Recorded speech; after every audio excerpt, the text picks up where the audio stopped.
Hello, everybody, and welcome back to another episode of the Media Boat Podcast, your weekly rundowns where we talk about movies, TV, music, and video games. Not necessarily in that order. My name is Mike. His name is Matt. My name is Matt. His name is Mike. Thank you for joining us on the Media Boat Podcast today. This is episode 515, I believe, and it Mhm. is December the 2nd. We're in December. Yeah, it's happening. I know. That means, yeah, tomorrow's going to be a 1, 2, 3 day. One, two, three. Well, depending on how you write your calendar. Yeah, well, yeah. All right, so we're in December. We're in the final month, the home stretch, and let's get started with the music section. So the music section with the Billboard. So the Billboard with the Hot 100, and the hottest song in the land is not Christmas music yet. This will probably be the last week, I assume, before all the Christmas music hits Just wait till you see next number week, five. because at number one is "The Fate of Ophelia" by Taylor Swift. At two, "Golden" by the Macy's Thanksgiving Parade performers, Huntrix. Yep. At three, "Ordinary" by Alex Warren. At four, "Man I Need" by Olivia Dean. And rank your top five, It's here. breaking out of the ice into the top five. "All I Want for Christmas Is You" by Mariah Oh. Carey. Yeah, as for your album chart, Billboard 200. At number one is "Do It," the EP by Stray Kids. Yes, that breaks the Taylor marathon that had been happening. She is knocked down. Yes, but that does mean at number two is "The Life of Wicked," Yeah. this for good soundtrack by many of Yes, my favorite various artists. Uh, exactly. Coming in because off the heels of Wicked, for good the movie. At three is the Life of the Showgirl, Taylor Swift. And then at four is the problem himself, Morgan Wallen. And rounding your top five and staying in the top five, K-pop Demon Hunter soundtrack by various artists. Yes. If you didn't have to listen to any of those songs, we have new releases, including "Unclouded" by Melodies Echo, Echo, Echo, Echo, Echo Chamber. Yeah. Also, "Live God" by Nick Cave and the Bad Seeds. It might be "Live God" I don't or know. "La Vie God" or "Live Good," but how you say it is how you want to say it. Yeah, it's up to you. Yep. And lastly, Media Boat Album of the Year Says who? says the fact that I don't have a number one slot yet. "Love and Fear" by Zach Brown Band. All right. Well, we'll see next week. You'll report back, I'm sure, and tell me if you did like it or not. Yes, I will tell you if I loved it or feared it, or maybe both. I loved and feared it. Yeah, maybe. Who knows? All right. Anyways, let's get into some music news. And all right, break out your wallets, break out your alarm clocks, make sure you get your ticketing counts all in a row because Bonnaroo is here. Well, the Yeah, lineup and the tickets. I I wouldn't usually put this here, but it's a really slow music week. I didn't find anything else. And we're not going to talk about the Sabrina Carpenter thing. No, that's not news. No, that's expected. Yeah. So, Bonnaroo. Well, we got our headliners. They are The Strokes, the Skrillex, and the Noah Kahans, and more are slated to headline Bonnaroo 2026, taking place in the muddy desert of Manchester, Tennessee, June 11th through the 14th, assuming it doesn't get rained out like this past year, or weather permitting, more like accurately. Right. Additional headliners for the annual festival include Grizz, Role Models, not the movie, but the band, Yeah. Turnstile, Teddy Swims from Stagecoach Teddy Swims and Mhm. Coachella Teddy Swims, The Neighborhood, not the show, the band, Rufus Du Sol, and Kesha, the singer, but also Mhm. the actor, who will curate the 2026 Super Jam titled Kesha Presents, Super Jam Esoterica, The Alchemy of Boop. Oh yeah, and then just to put a little weird cherry on top of all of this, Weird Al Yankovic will also be performing a special late night Saturday set titled, and I'm quoting him here, Mhm. Bigger and Weirder Saturday Late Night Roove. Review, I believe, is how he wants you to say that. Roove you? Roove me? Roove Yes. you. But yeah, yeah, sure. That's what I have to say Uh, to all that. Sure. So if you put all these bands in a bag and drew them out one by one, Yeah. I assume you're playing like charades or something because none of these make any sense combined together on a stage. It is a motley crew of people. And no, not Motley Crue is not there. But Yes, Motley Crue is not on this list. but yeah, it's quite a group. Yeah, I mean, is this Noah Kahan the biggest name here? I mean, Weird I Al has his fans, so does Kesha. I mean, I would say the Strokes still have, enough name recognition. Also Skrillex put out a record last year. I don't know if you know that. So there's that. I assume he's always putting out a record. The man doesn't stop. All right. Well, one person you will not see at Bonnaroo Yeah. as of yet, No. but you will see him come February Yes. in Levi Stadium, shortly after, I assume, winning one or multiple Grammys, is Yeah. Bad Bunny. Mhm. So I did some catch up because, Yeah. as I alluded to, I don't really have a number one spot on my top five yet. Still waiting for that to hit, or I might just Hmm. have to like pull a mic, as I typically do. Yeah. And I decided to listen to Debbie Tomar Mas Photos. Okay. Sure. Which is, of course, this year's Bad Bunny record. Yes, and translate to I should take more photos, which is why the cover is just some A lawn picture. chairs. Yeah. So yeah, this was pretty much the album of the summer. Definitely coming in here very, very, very, very, very. I think I need to add five more varies to this. Yeah. Late to the party, Hmm. and I don't know if I had a good time with this because it's Yeah. definitely an eclectic record. Okay. It's very much your mileage will definitely vary, and it's either going to be okay. I see what he's going for here, or you're throwing so much at me that I am bouncing out of this because it's Oh. part salsa, part hip hop, part rap, part soul. It's just really, really weird, eclectic, like Bad Bunny kind of showing his range, showing that he can do more than just what you think Bad Bunny can do. He's Yeah. this very multi-talented, multiverse, multi-faceted singer, and he Sure. showcases that here and in this album.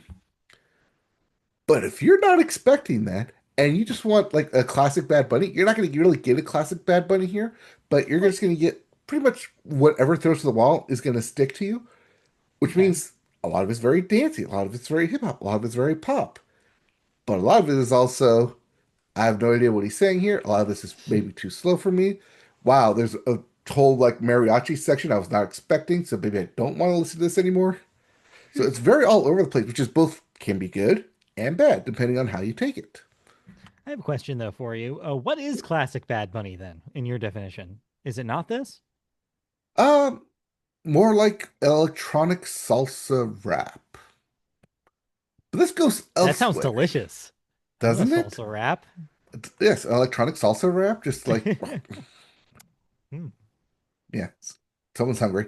But yeah, Bad Bunny, it's different. I mean, my entrance into Bad Bunny is mainly like what he performs on billboards, on the VMAs, just like performing the hits or performing his next hit that he wants to put out there. So it's catchy. I'll give it that. My very limited high school Spanish is kind of paying off here, Well, that's good. but mostly it's for the vibes. It's a vibe record, and I kind of True. vibe with it at points. Okay. I can see why it's like Grammy nominated, and yeah, your But mileage will definitely vary, but yeah. there are some vibes here. Okay, so you seem very mixed about it because you've been going back and forth now. I'm very mixed on this, yes. Yeah. But not your Grammy pick for Grammy album of the year, right? No, but I need to Not. see, remember what else is on the Grammy list to listen to for Yeah. next week. All right. Well, fair enough. Cool. Did you listen to anything? No, I'm doing some work on the background in the background on lists and library curation and stuff. Okay. So you'll talk about that at the end of the month. Maybe. Yeah. All right, then let's move on then to video games, where we start with new releases. And we actually have multiple releases, not just one this week. A lot. Well, it's kind of a Well, some of these are renegade some of these of, are DLC and expansions, just to let everybody know and here. some of these And some of are them released are elsewhere. ports. Yes. Yep. Yeah. Including Yakuza Zero Director's Cut for the PC, PS5, and Xbox Series X. Mhm. Skate Story for the PC, PS5, and the Switch 2. Microsoft Flight Simulator 2024 edition for the PS5. Mhm. We also have Red Dead Redemption and Undead Nightmare. Talking about ports here for the PS5, the Xbox Series X, and Nintendo Switch 2. Yeah, this is not quite a remaster, but a re-release for that's upscaled, I believe, for the new consoles. Yes, Red Dead Redemption, I believe, does come out if you have PlayStation Plus Extra tier. You get that with it. I see. We also have Destiny 2, Renegades for the PC, PS5, and Xbox Series X. Mhm. Assassin's Creed Shadows for the Switch 2. Let It Die, Inferno for the PC and the PS5. Guild Wars Reforged for the PC. Routine for the PC, Xbox One, and Xbox Series X. Octopath Traveler Zero for everything. Wide release. You got it. You can play it. And then your two big releases on the week. Well, One bigger kind of than the other. DLC. We have Elden Ring, Night Rain, The Forsaken Hollows for the PC, PS5, PS4, and the Xbox Series X. Basically, you can play Elden Ring, Night Rain, Mhm. which is the separate game from Elden Ring. Yes, the You multiplayer can play focused The one. Forsaken Hollows. Yep. And lastly, your big release on the week, Metroid Prime 4, Beyond for the Yes. Switch and the Switch 2. Yes. It's here. It's finally here. Yeah. Uh, Reviews hit I've today. They're mixed, yeah, I've not seen depending many on reviews today. yeah, depending on who you look at. It's either one of the best games ever or it has some serious issues. So I don't know. It's Metroid Prime, so who knows? Well, coming off of what's the last one? Metroid Dread? Well, yeah, but really, the last one in this case is Metroid Prime 3, which is a Wii game a Right. long time ago. Right. So depending on what last one you want to talk about. Yeah. I All really right. like Dread, but the sequels to Metroid Prime, I love the original Metroid Prime, but 2 and 3 did not really work for me. So I struggle to get really excited for Metroid Prime 4, and that's why I'm probably going to skip it. But maybe someday I'll play it. Now, I believe Metroid Dread was our game of the year when it came out. Yeah, it was. I don't think we can say this about Metroid Prime 4. No, probably won't make my list, like I said, because I'm probably not going to play it before the end of the year. But yeah, All it's right. out there. Okay. It's out there if you want to play it. So let's get into some video game news. And all right, let's talk about this. Yacht Club Games Yeah. is relying on the success of its next game to secure its future, says its co-founder. In case you don't know, because I'm just spitting it out there, Yacht Club Games is a studio best known for Shovel Knight and its numerous expansions and spin-offs. Well, they were set to release their long-awaited Mina the Hollower on October 31st before delaying it to an as unyet announced future date. Now, in an interview with Bloomberg, co founder and studio director Sean Velasco says the game's sales will play a big role in determining the future of the company, including whether there is one.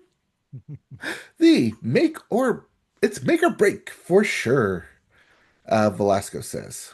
Quote, if we sold 500,000 copies, then we would be golden.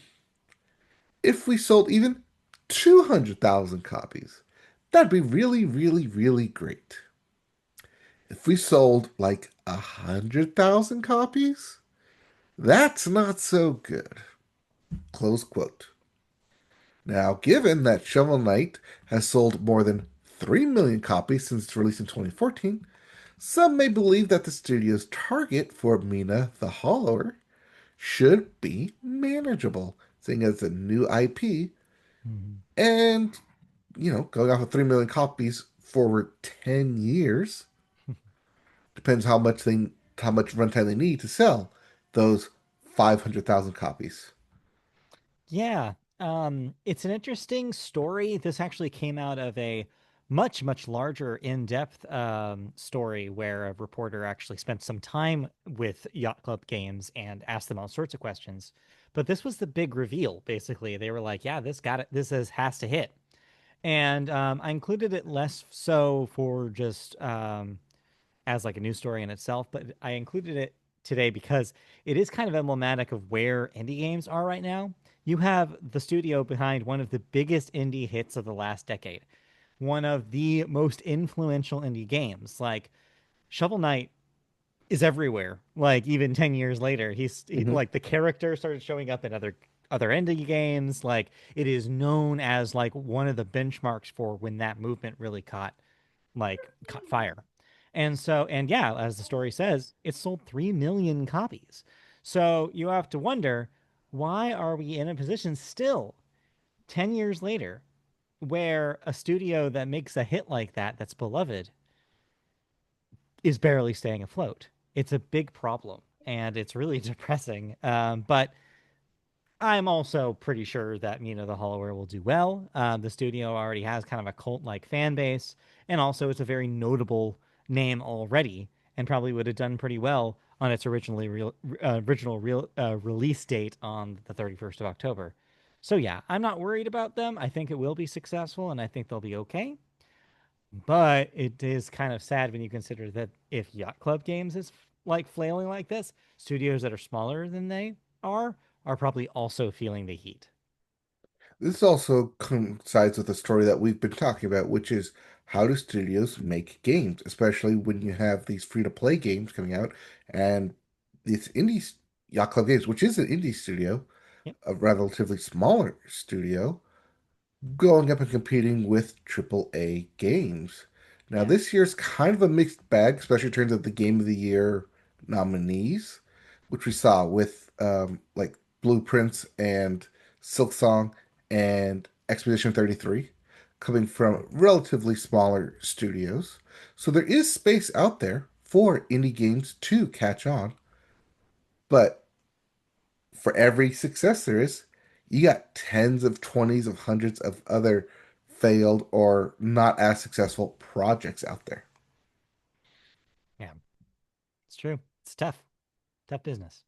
I wonder if he's alluding to that if this new IP doesn't sell well, that they have to go back to Shovel Knight and just make I more mean, Shovel Knight games. maybe, but if Or they can even afford to do that is the question, right? yes, the other side of that is do Yep. they then get swallowed up by Microsoft Studios, by PlayStation Studios, and say, if you pay us, we'll make another Hollow Knight game, Yeah, that's like also a exclusive. possibility. Yeah, we'll see. Uh, well, so hold this space, hold that water, and we got to see what happens with Mina and the Hollower when it debuts. Kind of has to in 2026. Yeah. All right. Have you played anything? Just more Kirby Air Ride. I don't know if you listened to my solo show last week, but Yep. I went super in depth there, so we don't need to do it today. But I still really like it, and I got friend of the show, Christy, on board. She loves City Trial, and we've been playing it a lot, so it's been a lot of fun. Oh, that's always fun to hear. Yeah. I've got a game digging it from the past, actually a year ago, because they had their 1 year anniversary. Infinity Nikki. Oh wow. Yeah, the 2.0 release supposedly came out. Yes, 2.0 and celebrating their 1 year anniversary. So Cool. saw the announcement, jumped back in, and hey, they added a whole lot of stuff over the course of a year. Cool. There's like expansions, there's like home environment now to like add your friends go into and add stuff. Uh she now shoots bows and arrows instead of just a magic wand now. Whoa, that's cool. They've added 4 new expansion lanes since its initial launch. I mean, they put remember when I said that I reached the edge of infinity like about 6 months ago? Well, they just kept going and kept adding and kept expanding it. So uh hello, 1 year celebration for Infinity Nikki. I believe you were on both of our lists last Yeah, year. it was. All right. Well, then, with nothing else, let's get into television, where we start with the sports corner. And we've Sports got some corner. more officially playoff eliminated from playoff contention, including the Cardinals, the Saints, the Raiders, and the Titans. Yes. So long you will not be joining the playoff race.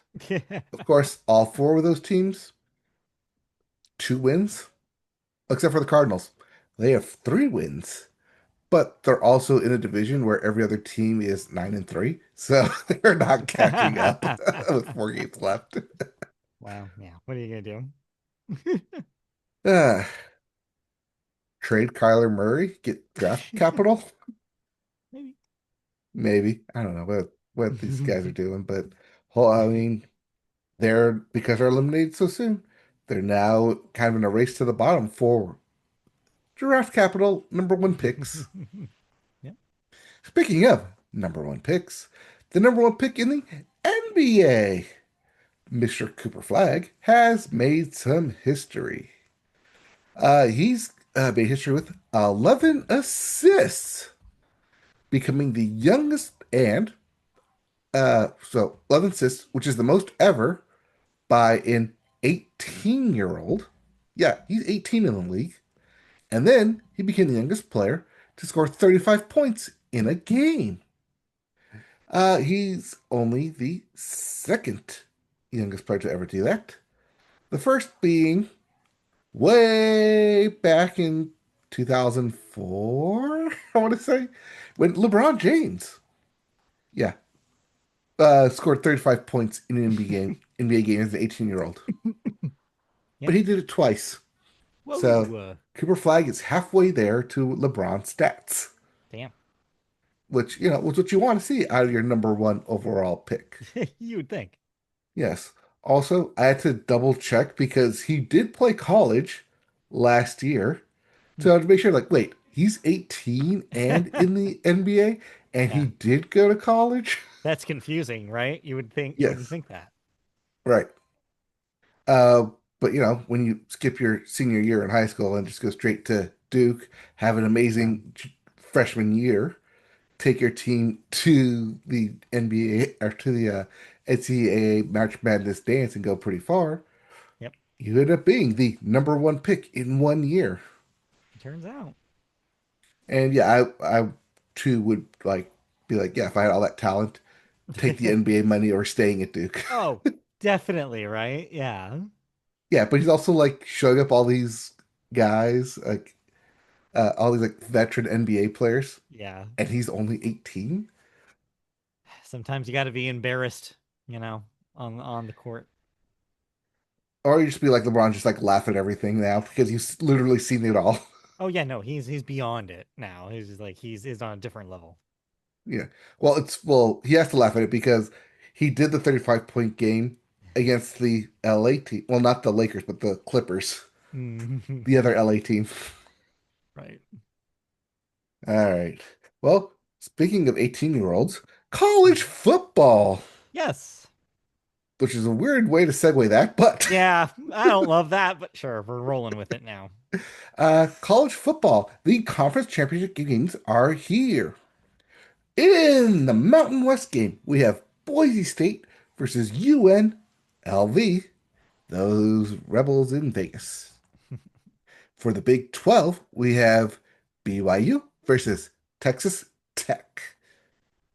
Over in the ACC, we have Virginia versus the aforementioned Duke. And in the Big 10, we have the undefeated game where the Ohio State, who's undefeated, will go up against Indiana, who is also undefeated. This is also number one ranked versus number two ranked. They're Okay, both guaranteed at this point to go to the college playoffs, sure. but only one team has a chance to win both the conference championship and the national title. And to see Indiana possibly do both against the Ohio State could be a sight to see. Yeah, we'll see. Or this could just be the Ohio State coming in and saying, yeah, no one's got it quite like us this year. Maybe. And then there's the SEC, where we have one loss Georgia taking on two loss Alabama. And that's because Texas A&M, the last undefeated team, finally was taken out and defeated by Texas this past weekend. Hmm. So not only does Texas A&M one lose to Texas, they also lose out on having an undefeated season, and they lose out on that SEC championship game.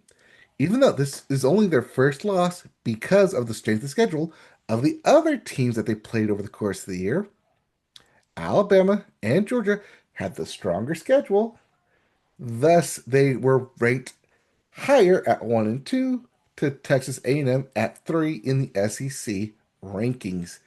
Even though Alabama had two losses, they weren't in conference, so they didn't count towards SEC conference standings, Yeah.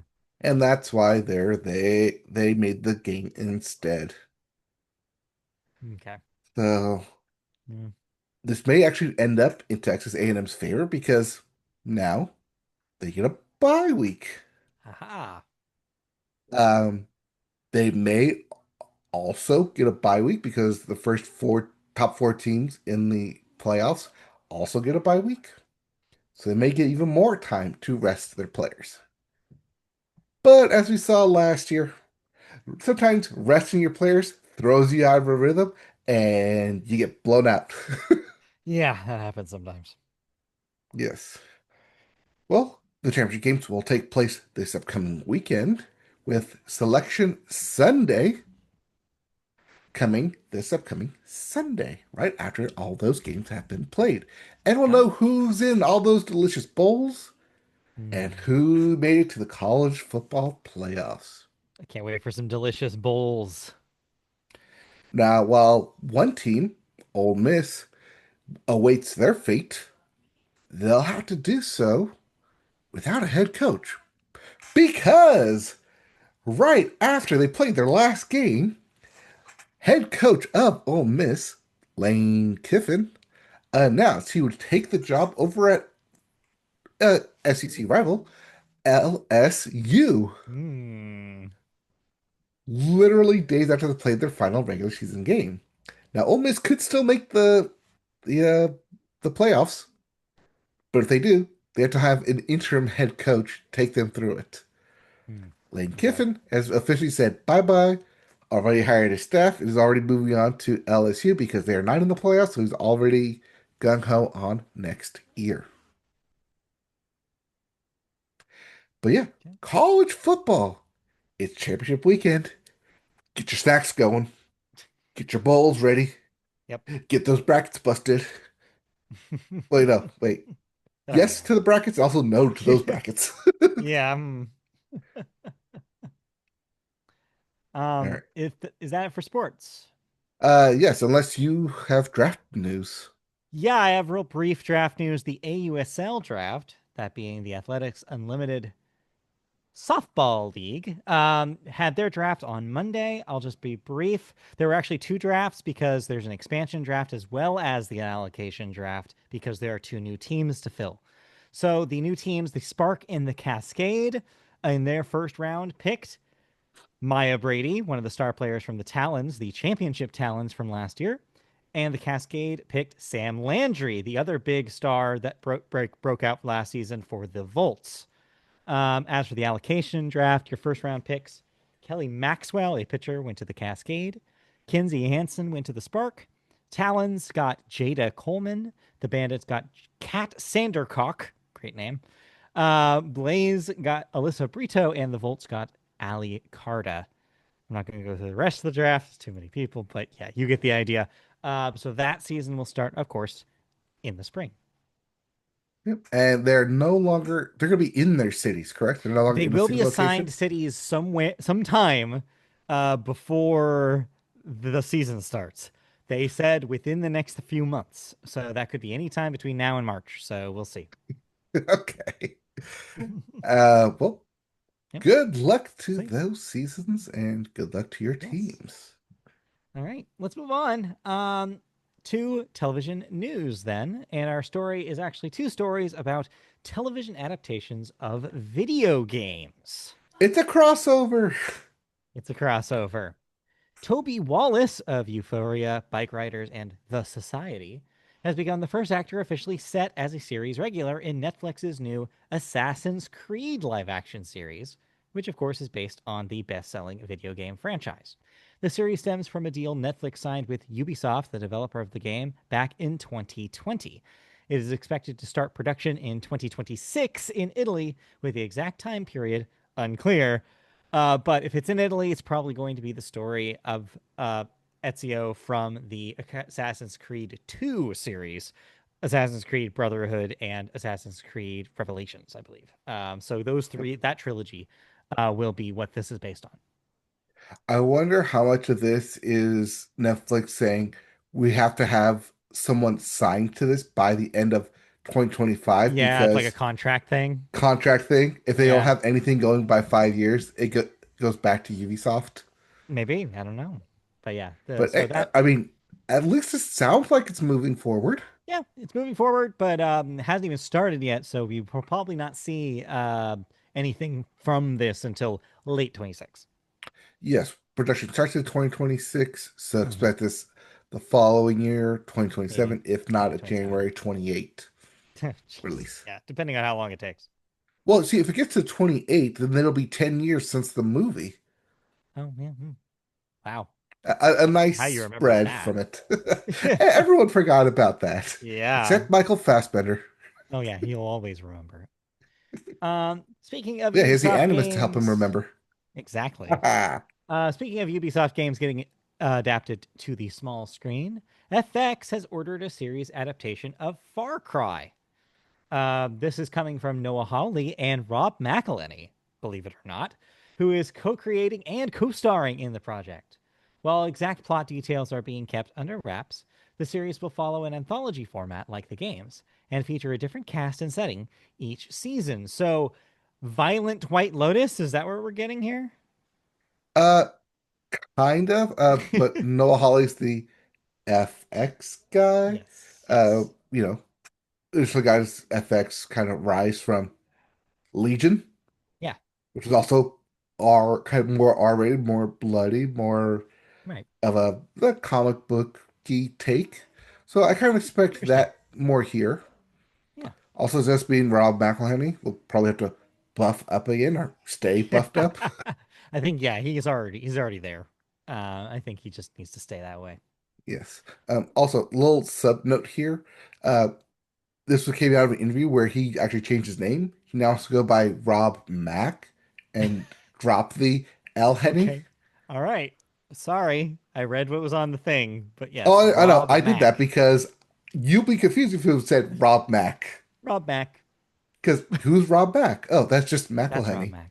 Yeah. Because everyone knows Okay. by this point Rob McElhenney. But going forward, he wants to be known as Rob Mack. Sure. He can So, have it, I guess. so going forward, we'll write that. It'll be in here, but just mental note that's Rob McElhenney. All right. You have thoughts. You Yes, finished. Did you finish both of these? I did finish both of these. Okay. I have not finished either of these. I Oh my started Man. gosh. Yes, I started Man on the Inside, and I think I have three more murders in the building. So I can't talk about how these wrap. But what I can say is, I'm really enjoying A Man on the Inside so far. I like the new setting, and it definitely shakes up the premise and adds like a different dimension to the character, which I appreciate. But I haven't seen where it goes. And as for Only Murders in the Building, I don't know about you, but this season has been a bit of a challenge, and I Mhm. don't know if I like it that much. I'll be honest. There's some character issues, specifically with Selena Gomez's character, that are just not sitting well with me. It seems like they kind of lost the plot on Only Murders in the Building of where to Yeah. go and tried to skew back more to a murder mystery instead of just being a goofy kind of Well, only murder mystery. I guess, but also it's really goofy this season. Yeah. Like the robot stuff. Like, what are we doing? What are we doing here? Oh, see, I thought you were talking about like super goofy, like the hidden like roulette wheel and the map from like the first episode. Yeah, I was willing to let that slide.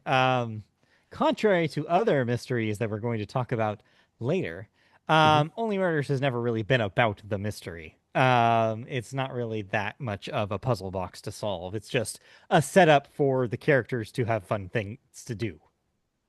Yeah, but like I feel like with this one, it feels less connected to one of the main three people, Right.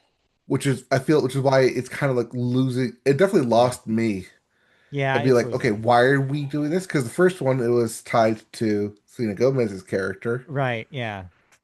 and then But this the one is just like they have characters doing very out of character things Mhm. constantly, and it's really bugging me. I'm just like, all right, what are we doing? Oh, Yeah, I don't know, like even though the previous season was tied to Steve Martin's character, right. Yeah, and the one I don't before know. that was tied to Martin Short's character because it was in the Yeah, play. they're trying to do all three at the same time right now, and it's not working. No, no, Yeah, it's lost its focus. But I mean, as we did report, it is getting us another season. It did get that's signed up true. for it, so Whether we like it or not. we'll, we'll see what happens. Anyway, Uh, but yeah, that's only murders in the building. But speaking of Steve Martin, the other white-haired guy, only man on the inside, it actually, I will say this though, it fixed the problem I had with the first season, okay. which was they can't keep doing retirement homes. No, I'm glad that they didn't do that again, because it would have gotten really stale. You pretty much, basically, when he has the thing in like in the last couple episodes, where he basically has to face the fear about his wife. Hmm. I think that that's as far as you can go with that premise. Then you have to go throw it away, and I'm glad that they did. This new premise, I think the characters are less likable in a way. The ancillary characters, maybe that is an unfortunate side effect, but it helps when you're trying to solve a mystery. Again, the mystery, which will be the Hmm. topic of the day today, because you're not necessarily supposed to like everybody. So yeah, I guess it kind of works, but like I do think by the end of this, I don't know where it goes. I don't know how it ends, but I do think by the end of this, I don't know whether it's going to hit those high highs that the first season did, at least personally for me, because that setting was so much of why it emotionally resonated. Unless there's something that happens here which I don't know. We'll see. It's not quite reaching that for me. Right. But I do still appreciate that it's a mystery without being a murder mystery. Yeah, yeah, it's cool that they're doing something different this time. Yeah. All right. Okay. Anything Um, else to say about that, or do you want to move on? let's say about that, but I will say that I'm still continuing to watch Euphoria. Not Euphoria, sorry. Pluribus. Yeah, what? I was looking at Pluribus. Toby Wallace here. So you stuck Euphoria. with Pluribus, then how are you feeling now further in? Uh, it finally got to a funny part. Okay, I don't think it's supposed to be a comedy, but sure. I mean, to me, I found it funny. Like, oh, this is actually funny now. But I'm still sticking with it because, much like with our favorite show, speaking of Michael Schur, The Good Place, I didn't like season one, but I ended up liking everything else past that. So I've kind of had the same like gripes about it here, where I talked about it, which was I don't really like the main character. They're kind of insufferable. Why am I watching this? It's supposed to be a comedy. Not really kind of finding it funny. But then seasons two, three, four, five, loved them. So not really a change of heart yet, but Sure. giving it more time to grow, kind of in the hopes that maybe I'll find the thing that I'm missing here and it becomes kind of like the next good place. Yeah, I mean, we'll see. But we'll see. It should wrap up by the time we record our lists, and we'll see if it makes it there. But it's a stacked year. I think I already have my five. It's a pretty wild setup. Yeah, this year it's going to be tough. Remember, the studio was this year. Oh yeah. Oh no. Crazy. Remember, the pit counts for this year. Yeah, The Pit. Long story short, like there's a lot of good shows that we're going to have to talk about, but that's a problem for 2 weeks from now. Yep. In the meantime, let's move on to cancellations and renewals. What am I no longer watching? Hulu is bringing back Love Thy Nader for a second season, Mm. as well as The Secret Lives of Mormon Wives, which will get 2 more seasons, which will bring it to a total of 5 thus far. It was a 20 episode order, but they usually split those up to 10 and 10. So, That makes sense. That's why yeah. 2 seasons. And then we have a couple of deaths to talk about real briefly. Fuzzy Zoller, age 74, great name. Golfer, was in the Masters 79 and the U.S. Open 84 champion. Yes. Halfway to a grand slam. Damn. We also have Sir Also, Fuzzy Zoller, Andreas. just a great name for a Yeah, it is a golfer. great name. It is. We also have Sir Andreas Whittam Smith, age 88, a journalist and co founder of The Independent. Yes. That independent. Yes, that Independent. All right, let's wrap up the show by talking about movies, and we always start the movies section with the weekend box office numbers. First, let me gloat about last week. Thank you, I was right. Yes, I heard you gloat very heavily, and then I also heard you not make a choice. No, because you weren't there. My rule is I don't make bets if you're not there But because I we left it can't. right here. I Would know. Wicked for Good, Sorry, which but made I'm $150 also million, be glad that more we or less than didn't. Zootopia 2? I'm glad that we didn't do that because I think that I don't know if either of us would have guessed that not only was Zootopia 2 your number one movie, but it beat Wicked for Good last week. Wicked for Good's number last week by $8 million, debuting to $158 million in its first week Huge in asterisk here. with the Thanksgiving weekend. So yes, There it you didn't go. quite outdo Wicked when you talk about pure days, Yes. but numbers wise, it is a higher number. Yes, it made 98 million over the 3-day weekend, but throw in those extra long for Yeah, Thanksgiving, you get 158. pretty good. Number two, Wicked for Good slots in there right underneath $91 million. That's at 269 million already domestic. Nice. Nice. Number three, Now You See Me, Now You Don't, $10 million this week. That's at 49. Number four, Predator Badlands with another $6.6 million. That's at 85. The Running Man remake, bombing right now, $5.5 million this week, only 34 million. No one cared, apparently. Poor Edgar Wright. That's 2 in a row now that have underperformed. I know. I know. I Hi. know. I don't want to think about his future, but like it's getting scary. Maybe they'll put him on a franchise film next. They might have to, right? That might be the way he gets a job. Because these No, vanity no. projects are slowly deteriorating for him. Well, what you do is you get him scooped up by Apple TV or Yeah, give him a Amazon streaming deal. and make a series Streaming deal. You're saying right. from the mind of Edgar Wright. That's smart. That's the move. Then for some additional notes here, some smaller releases. Eternity made $2 million and is at number 7. Wake Up Dead Man, which we'll be talking about in just a moment, made $1.6 million and it's extremely limited release. And way down number 9, award season hopeful Hamnet, also in a very limited release, made $1.3 million at number 9. So yeah, makes sense. Yep. Yeah. As for this coming week, we have, with most of the big holiday releases out of the way, we have a couple of holiday weekend bonuses. Five Nights at Freddy's 2, the sequel to, of course, the film version of Five Nights at Freddy's. You have the re-release of Kill Bill called The Whole Bloody Affair, which is both movies back to back. And then you have Jujutsu Kaisen Execution, which is this week's anime movie drop. Um, so I don't know. For betting purposes, I'm pretty sure that Zootopia will hang. I Oh, I'm don't think pretty we sure it need to will, talk yes. about anime again. As much as I'd love to, I don't think the anime has a chance. I think Zootopia 2 will continue. All right. So I put But Zootopia at about 60 then, because it made 90 million over the yeah, 3-day weekend. okay, Let's put it at 60. all right. Then since you were off last week, you choose first, over or under on 60. I saw good stuff, so let's go 60 over. Okay, I'll I put will you go at 60 30. under then. Yeah. That's what I was gonna. Yeah, right. That's what I was gonna say. Anyways, I feel like the 50s range feels right. So I'm okay with Mhm. that. Yep. All right, let's move on to some news. Speaking of award season has begun in earnest as it always does with the Gotham Awards, and we have your winners after last weekend. Paul Thomas Anderson's action epic One Battle After Another took home the top prize for Best Feature. However, it was the sole win from its 6 record-breaking nominations. Iranian filmmaker Jafar Panahi emerged as the evening's biggest winner, though, pulling off a hat trick with international feature, original screenplay, and for director for It Was Just an Accident, which is another film that I feel gathering steam as we get closer to Oscar time.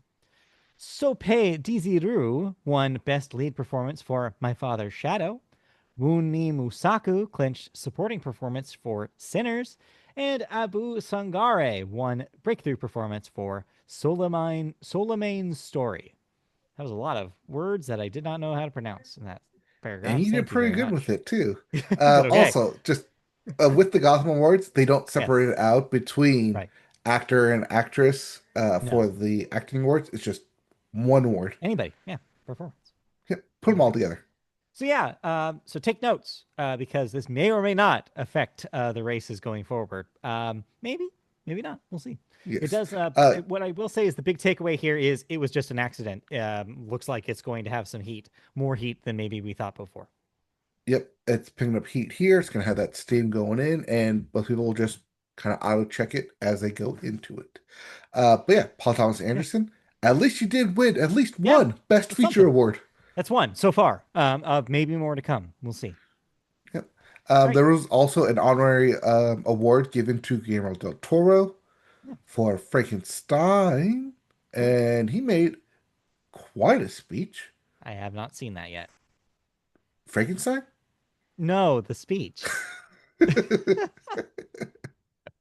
We talked about Frankenstein on this show, even. Oh, I know we talked about Yeah, I Frankenstein. know you weren't a fan, but what I bet you were a fan of is the movie we're going to talk about for thoughts because we both got to see. Well, I'm guessing you got to see it because it's on this list.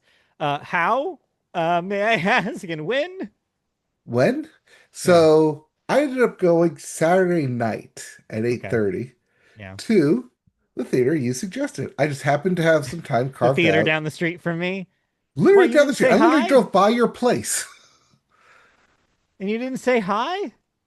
I'm By the kidding. I'm time I kidding. said hi, it was like midnight. Yeah, By the I would have time been late. on But yes, Saturday, yeah. Yeah, by the time you were done, you would have had to say, "Wake up, dead man," because you would be T- sleeping. yes, Because I'd yes, have to that's what we're be talking do about. that to you. I'm not gonna do that to you. Yes, "Wake Up, Dead Man," which is the third in Ryan Johnson's Knives Out series of mysteries with Detective Benoit Blanc. And yeah, this one is currently in limited theatrical release. Will be released on Netflix on streaming the 12th of December, I believe, Yep. 12th or something like that. Yeah, 12. So yeah, so you listening to this will likely have to wait, but we will tell you what we thought. Probably no spoilers then, because most people listening to this will not have seen this, Yes. Which means I can't unfortunately. So we'll talk have about to that hold the ending. spoiler. Yeah, the spoilers will have to wait until we do our year end lists, because let me just tell you, this is going to be on my year end list. This was fantastic. I thought this was maybe the strongest, definitely stronger than Glass Onion. But I don't know. I'd have to rewatch the first Knives Out again to see which one I like more. But I really, really, really liked Wake Up Dead Man. I thought it was extremely clever with how it constantly beat your expectations, constantly made you guess, and constantly even made you guess about the lead character. Like Benoit Blanc in this is the drive, because he is not this invincible mystery solver that you think he's going to be going into the movie. It kind of makes you think about his character for the first time. And at the same time as all of this, also ends up being a very interesting critique of religion, which Mhm. is a interesting, like, so if this does end up being our media boat movie of the year, it is a perfect double feature with Conclave, which is not what I expected going into this. But after I got out, I was like, actually, yes, it has a lot in common with Conclave, doesn't it? Yeah, but Conclave wasn't our movie of the year last year. No, it should have been, but I'm sorry. Sexy Tennis kind of beat it out. yeah, I know we had that conversation. It was a tough one, but yeah, I Yes. think we did land on the right one. But now that you say that, but yes, let's talk about Wake Up Dead Man. So, what do you think? Uh, it's a mystery of a mystery, more so than Glass Onion. Yeah, Kind of like going back to Knives yes, Out, where you really don't know who did it. It gives you the no, cast of characters. It tells you pretty much really well all their backstories, how they're all interconnected. There are a couple that I do felt like, okay, that's kind of a very out there theory of like how they could do it. yeah. And then also there's others like, okay, you're laying it heavy over here where you're trying to like pull the wool over my eyes here. Right. Yes. But at every single turn, it kept going back to the priest. Being like, but here's how he could do it. This is how he could do it. Right. Here's how he could do it. And then by the end, you're like, you've given me so much evidence that maybe he actually did do it. You're trying to convince Right. me that he Yes, you actually do did do believe it. it. You believe the movie works so well, the script works so well in its machinations that you do believe it's the protagonist multiple times. Well, I guess this is kind of a spoiler that we're telling people that it's not. Maybe it is. I don't know. Maybe we're lying to you. But yeah, it does do that very well. I think the script is just this impossible thing to write. I don't know how Ryan Johnson did it, but like it's just so impressive which the way that it does make you wonder whether the thing that the movie has been telling you is even true. Like if Mhm. this character is to be believed at all. But that goes hand in hand with the theme of the religion. Is Yeah, it to be believed? Is right. seeing with your eyes believing in enough, if seeing with your eyes enough to make you believe in Hmm. what you're seeing? Yeah, Or do you have a minor spoiler, Road to Damascus, a coming of faith right. to step away from it and see it for what it is, and maybe just take it for what it is, rather than trying Hmm. to fit this impossible square peg in this round hole. Right, exactly. And that's what, and going back to what I was saying about Benoit Blanc, like it makes that character more interesting than ever before because you have that character then trying to figure out and navigate his relationship with the idea of an impossible mystery. Like the Mhm. idea that something cannot be solved is baffling to him because this is a man who's made his career based on these classic mystery novels that he loves, where these are always solved, right? And so it's an interesting puzzle for him to figure out.